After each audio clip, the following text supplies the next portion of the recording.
চট্টগ্রামে সেখানে আছেন আমাদের স্টাফ করেসপন্ডেন্ট আরিজ আহমেদ। আরিজ, চট্টগ্রামের রাস্তাঘাটের সার্বিক পরিস্থিতি আমাদেরকে জানাবেন।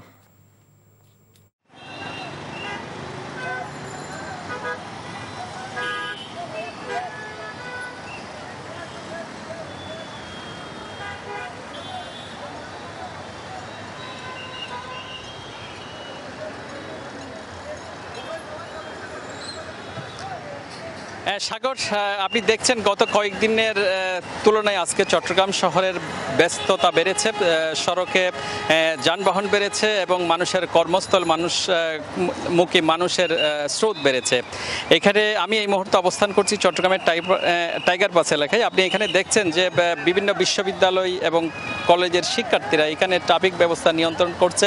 এটি শুধু এই টাইগার পাস এলাকা নেই, চট্টগ্রাম পুরো চট্টগ্রাম জুড়েই আসলে এই চিত্রটা। কারণ এখানে গত 2 থেকে 3 দিন ধরে যে এখানে ট্রাফিক পুলিশ ছিল না, পুরো নিয়ন্ত্রণটাই আসলে শিক্ষার্থীরা করছে। শুধু ট্রাফিক নিয়ন্ত্রণ ব্যবস্থা না, তারা শহরের পরিচ্ছন্নতা অভিযান থেকে শুরু করে দেওয়াল পরিষ্কার, দেওয়াল লিখন সহ সব কিছু আসলে শিক্ষার্থীরাই করছে। এবং তারা এখানে যে সড়কে যে যান চলাচলের যে নিয়ন্ত্রণ, সেটা প্রশিক্ষিত না হলেও তারা খুব সুচারুভাবে করছে।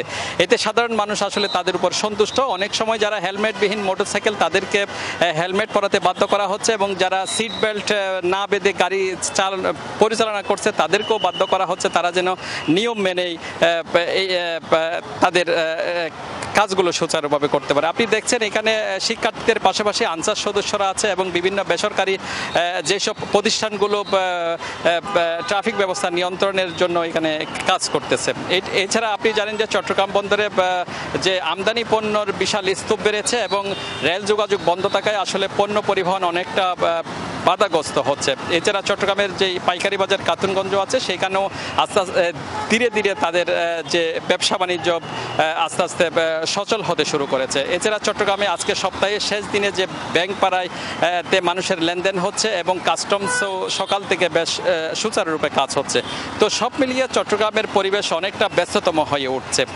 এছাড়া আপনি জানেন যে গতকাল থেকে সাগর এই ছিল এখানকার সর্বশেষ।